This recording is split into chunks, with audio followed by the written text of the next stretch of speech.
Hola, voy a repasar en este vídeo algunas cuestiones relacionadas con la segunda tarea, que es reflexiones en torno a la verdad. Recordad siempre que tenéis un foro general con hilos específicos para cada una de las tareas. En este caso, este es el de consulta sobre la tarea 2.1, reflexiones en torno a la verdad. Como las cuestiones que se plantean en este caso en el foro son más bien de procedimiento que de fondo, pues entonces voy a pasar a aclarar qué es lo que había que hacer en esta tarea sobre la propia plantilla. Antes que nada, bueno, esta sería la tarea, reflexiones en torno a la verdad,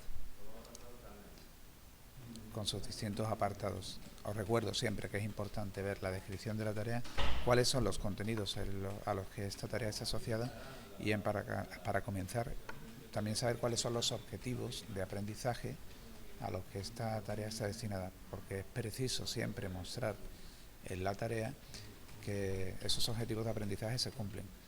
Entonces, los contenidos vemos que son estos tres temas: conocimiento y verdad, modelos de verdad y filosofía y ciencia. Especialmente estos dos, y en filosofía y ciencia el apartado correspondiente a la ciencia, la objetividad y el progreso científico. Bueno, en la descripción tenéis en detalle qué es lo que hay que hacer. Vamos a ir a la plantilla de la tarea para verlo in situ, cuáles son cada uno de los puntos que hay que tratar y cómo deben enfocarse las respectivas respuestas. Bueno, pues esta es la plantilla.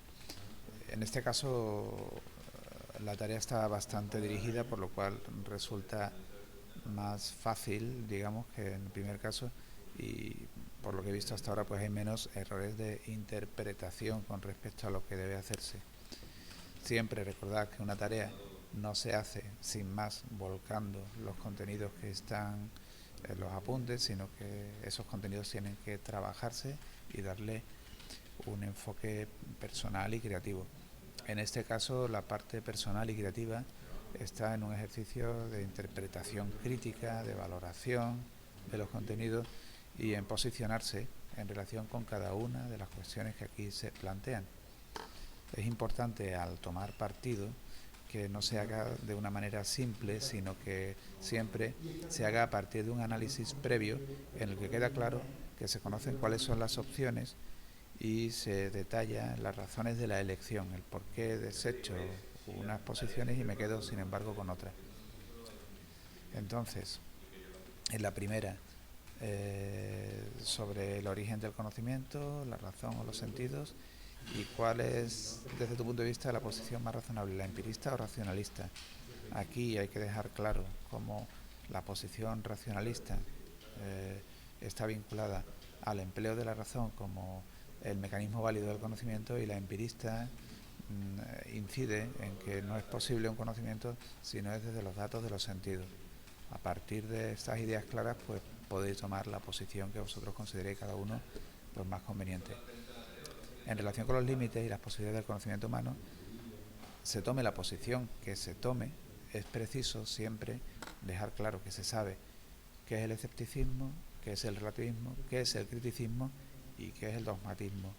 Y a la hora de expresar el planteamiento propio, pues hacerlo viendo las ventajas y los inconvenientes de una y otra posición. Esta pregunta, los criterios de verdad. Aquí puede haber alguna dificultad. Yo os aconsejo que miréis en los contenidos lo que aparece al respecto con claridad y sobre todo que os fijéis en una presentación en diapositivas donde aparece todo esto sintetizado de una manera muy clara. Entonces se trata no de decir esta es una verdad como evidencia, esta es una verdad como adecuación, esta es una verdad como coherencia, sino teniendo en cuenta que estos criterios se refieren a la manera de justificar la verdad. Pongamos los ejemplos, pues que mejor nos vengan, pero siempre digamos cómo se justificaría desde cada una de las teorías. Por ejemplo, digo, la silla es verde.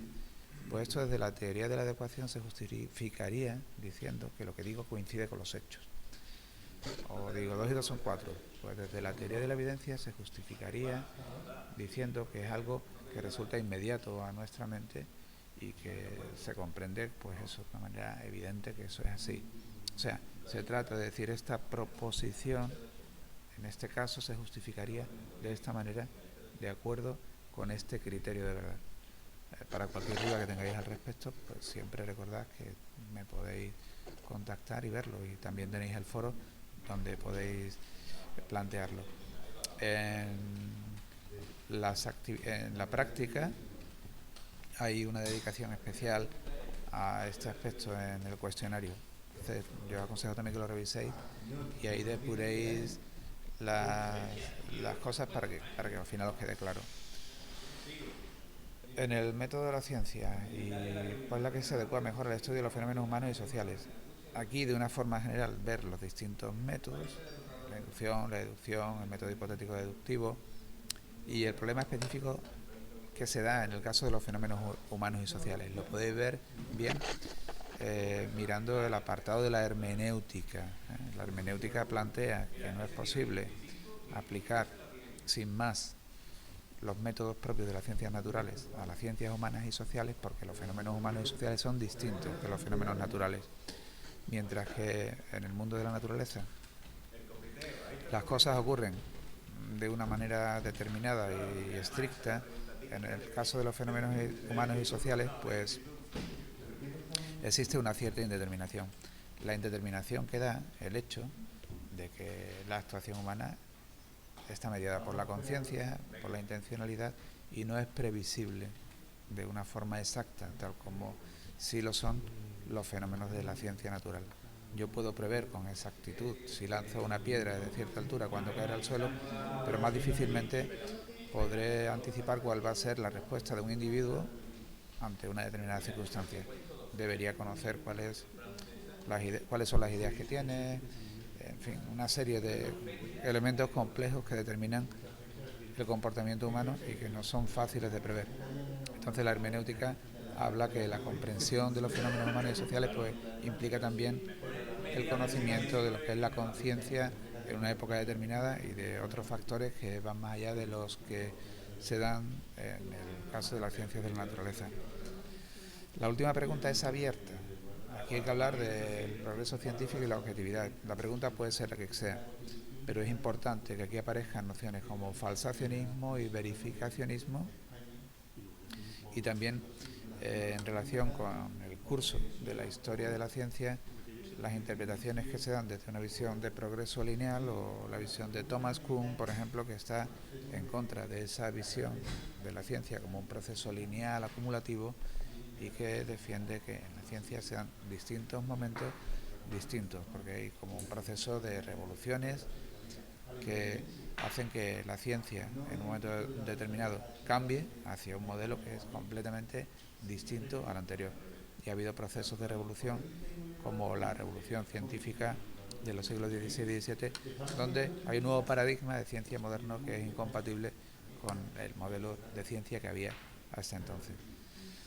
Bueno, pues una vez más recuerdo que tenéis los foros con líneas específicas, con hilos específicos para cada una de las tareas, y cualquier duda pido que lo planteéis ahí lo resolvemos y lo vemos en detalle.